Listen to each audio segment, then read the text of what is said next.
ইব্রাহিম ও নবাবজাদা কামালের কোন সংবাদ পেয়েছ?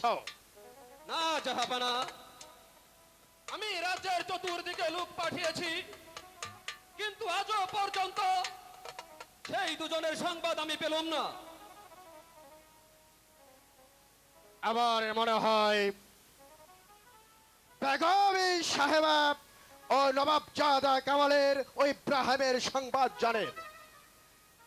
বেগম সাহেবা জানলেও তা বলবে না। বেগম সাহেবাকে দরবারে হাজির করো। বেগম সাহেবা কেমনই করে ও শিশু কামাল ও ইব্রাহিমের কথা না বলে তা বেশ ভালোভাবেই জানা আছে আমার। কোথায় প্রহরী? বেগম সাহেবাকে দরবারে হাজির করো।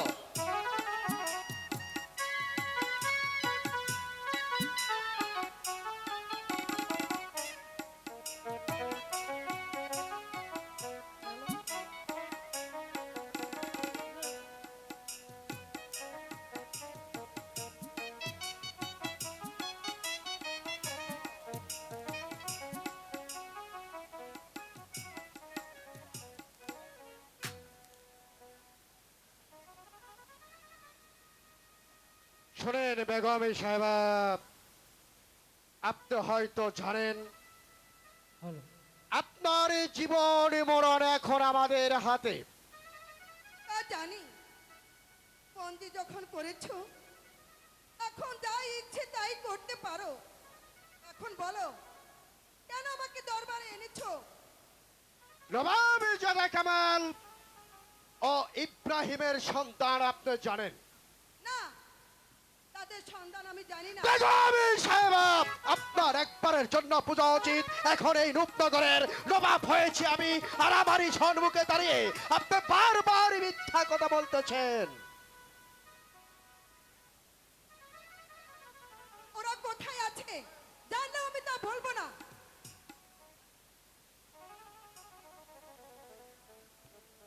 সেই ছাই যদি আপনি না বলেন, আপনাকে কেমন করে বলাতে হবে তা বেশ ভালোভাবে জানা আছে। জাফর আলী খান, বলুন জাহাপানা। চাবুকের ভয়ে আমি কণ্ঠিত নই। বুঝেছি, আপনি এভাবে বলবেন না। জাফর আলী খান, চালাও চাবুক। বেগম সাহেবা যে পর্যন্ত ও শিশু কামালের কথা না বলবে, চাবুকের পর চাবুক চালাও। বলুন, বলুন কোথায় আছে ওরা? কামালকে কোথায় লুকিয়ে রেখেছে? বলুন, জবাব দিন। বলছি যে আমি জানি না।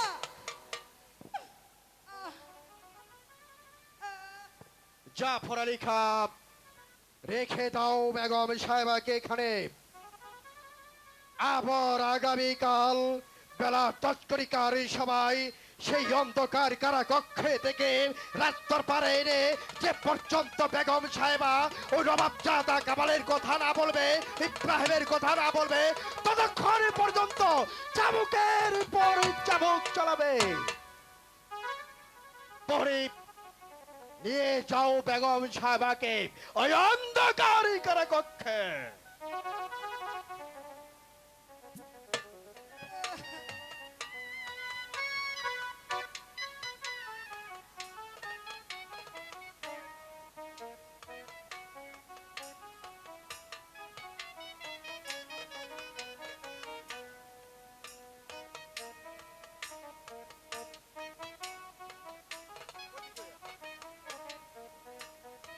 জাফর আলী খান, চলো এবার আমরা বিশ্রাম কক্ষে চলে যাই। আগামী কাল সকাল তৎকরিকার সবাই আবার ওই বেগম হুস্কা বানুকে রাস্তার পারে এনে তাকে চাবুকের পর চাবুক মেরে যে পর্যন্ত কামালের কথা না বলে তার পৃষ্ঠে তুমি চাবুক মারবে, চাবুক মারবে। চলে এসো জাফর আলী খান। তাই চলুন। তাদের প্রাণে কি প্রেম ভালোবাসা থাকতে নেই? বলো বলো খোদা, তুমি বলো। না রে কাজু, না, গরিবেরই প্রাণে পিতা, এই ভালোবাসা থাকাটা যে অপরাধ। পিতা, পিতা, আরে বাবা, আমরা গরিব, বড়দের সাথে মিশানো যে আমার অপরাধ, তাই তোকে আমি কতবারই বারণ করেছি। পিতা ওই দলিতদের সাথে তুই মিশতে যাসনি, কিন্তু তুই আমার এই কথা কিছুতেই শুনলে না। তুই যদি শুনতি তাহলে আজ এত আঘাতই পেতে হতো না। পিতা সবই বুঝি পিতা, সবই বুঝি, এতটুকু বুঝি না খোদার সৃষ্টি মানুষ তুই হয় কেমন করে। যা বাবা, তুই এখনই ঘরে ফিরে যা, আর এই কোনোদিন ওই বড়দের সাথে মিশতে যাবি না। তাহলে যে তোর অপরাধে তার শাস্তি আমার ভোগ করতে হবে। না না পিতা না, সাজা যা পেতে হয় আমি মাথা পেতে নেব, না রে কাজল, তবু আপনাকে আমি সাজা পেতে দেব না পিতা, তবু আপনাকে আমি সাজা পেতে দেব না, সাজা পেতে দেব না। এখনো ছেলেটি সবকিছু বুঝতে শিখিনি। যদি শিখতো তাহলে এত আঘাত আর পেতে হতো না, আর হতো না।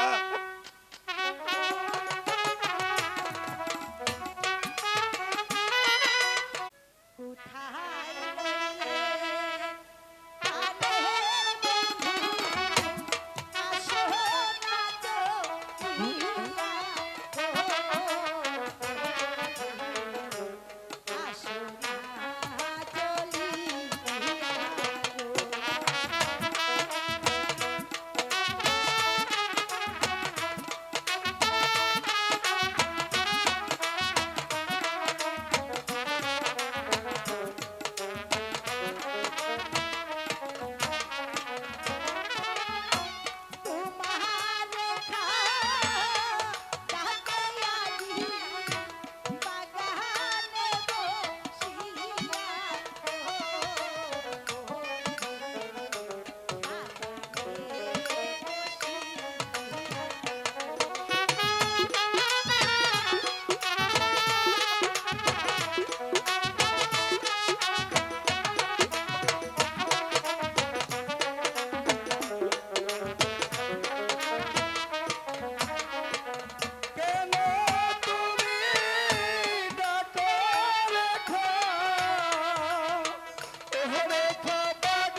তাই চলো বন্ধু।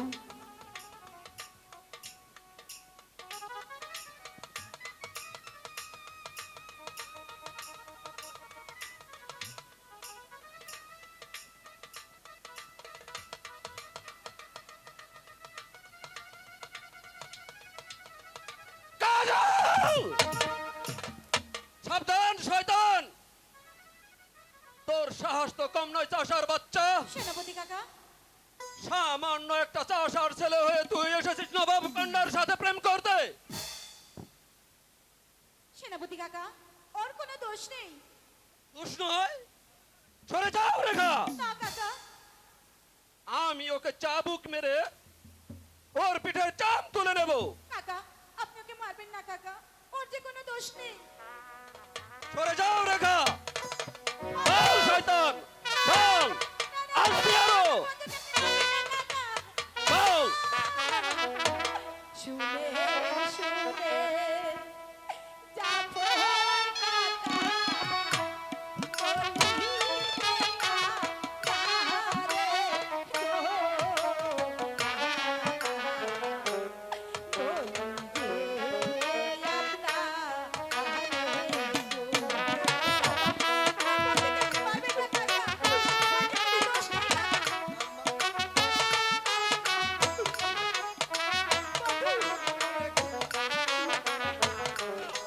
বল শয়তান, আসবি আরো প্রেম করতে, বল, বল।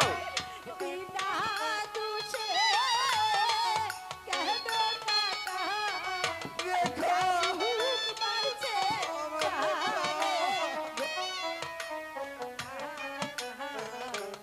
जाबो मारते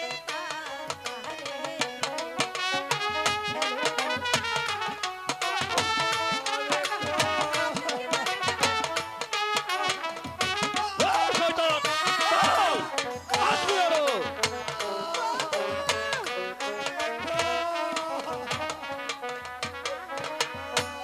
हाथे धरी पाये परी पारबे पाबो तुरे गो पारबे ना बंधु সরে যাও রেখা, বল, বল শয়তান, বল, বল।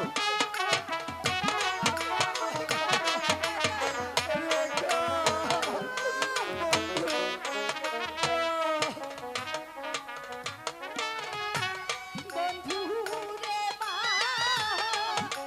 রে কাকা করিব পরারে গো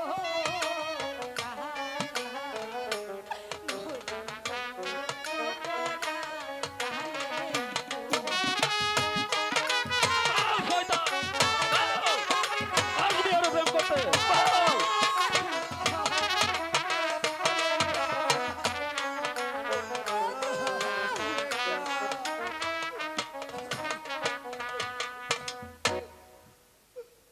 বেশ,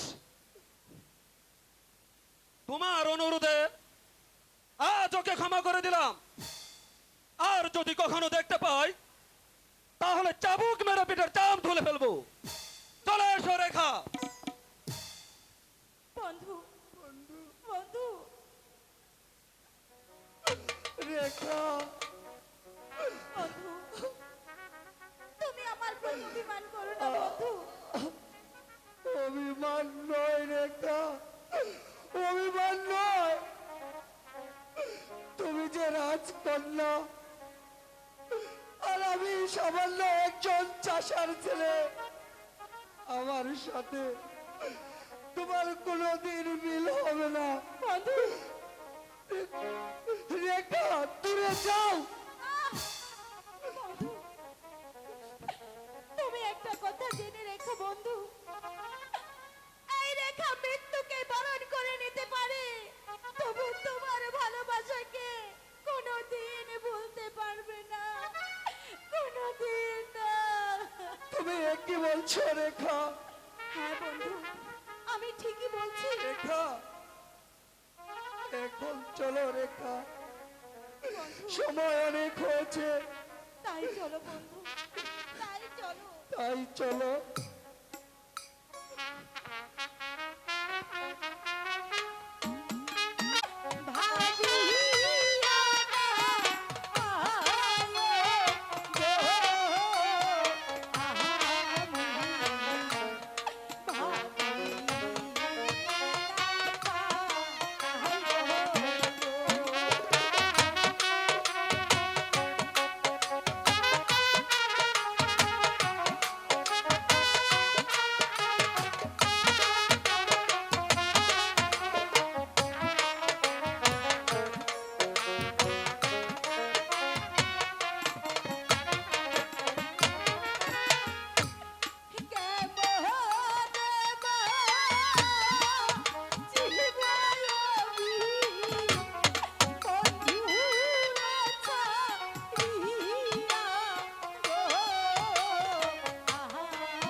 হ্যাঁ, আমি যাব।